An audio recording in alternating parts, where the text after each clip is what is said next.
Hey, it's Mazzy. So you all know by now that the Rhino Hi-Fi, the next edition, you can buy them today, have been announced. I do not have them yet, but the titles that they announced today, they're on sale right now. The debut 1970 Black Sabbath, of course, you know this whole demon-based heavy metal, considered the first heavy metal rock record or a heavy rock record. Just that heaviness, total heaviosity, as they say. I would say Blue Cheer 3 years earlier, 1967, with Summertime Blues and Out of Focus. That very power trio was before this. Now, I understand, but side two, there's like jazzy, bluesy stuff. This is a great album. I do like it. You all know it. And in fact, if you don't, you should. But this is one of the Rhino Hi-Fi, all analog, great covers. Now, they are using the American tape.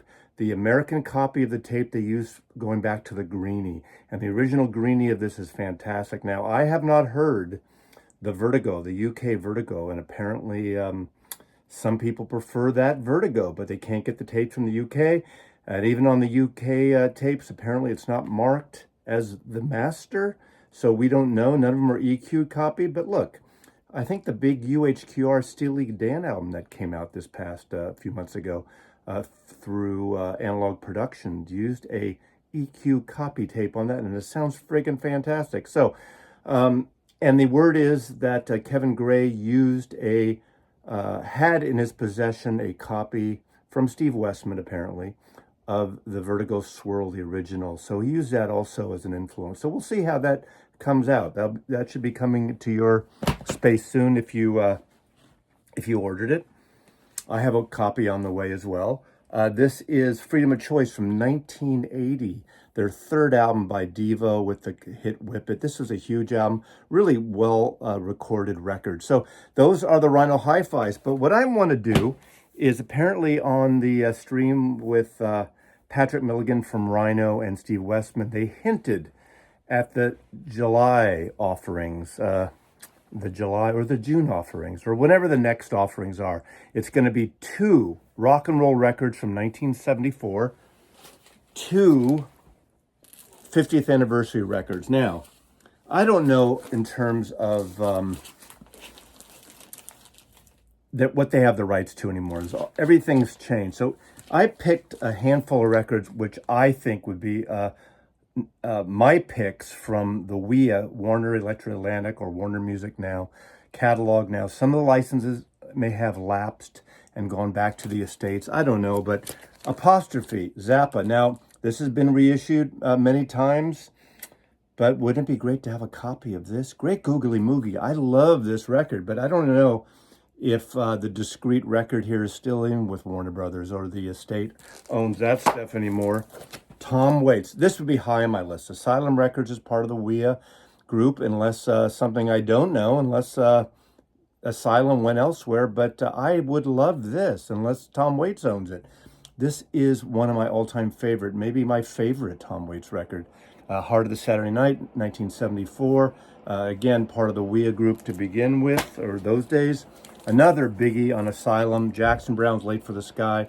Maybe his best. He had back-to-back really strong records around this time. Now, the heavy rocking buyer might not be into these. I even thought about Yes Relayer. Do they have the Yes albums? I guess they do. This is one that I love. This has been reissued in various formats too, and they just did a Quadio version of this. Good Old Boys, Randy Newman's. What a powerhouse. Now, I'm partial to Sail Away. I would love Sail Away, but this is 50 years old this year, so Randy Newman would be one. Of course, Little Feat. I'm all on Little Feat, but I know they're doing a separate Little Feat reissue series, and I know the Little Feat stuff doesn't sell as much as anything else, even though this is a friggin' great record. I highly recommend Oh Atlantic, Rock and Roll Doctor, Spanish Moon, Feet Don't Fail Me Now. Come on, man. Maybe some of you would get on board with Little Feat if they did a Rhino handmade, excuse me, not handmade, but a Rhino High Fidelity. Fantastic. My guess is this will be relegated to the series they're already doing with Jason Jones there at Rhino. Of course, On the Beach. However, Neil Young does his all analog stuff already, so my guess is this won't be included, but this would be an excellent excellent. But he does his own all analog kind of beautiful cover stock and everything. But one of the most important records, even though it didn't quite do as well in 74, this has become one of the great Neil Young records, according to a lot of people. But it took, years for this to be established as a Neil Young favorite for a lot of people. Now, personal favorite for me, again, not something that the masses would flock to, but one of the greatest albums from 1974 is Ry Cooder, Paradise and Lunch. Mo-Fi did an excellent version from Digital Source, Digital DSD, but I would love for a Rhino handmade of this. This is a perfect record. Flacco, Milholland. Actually, Flacco is not on this one, is he?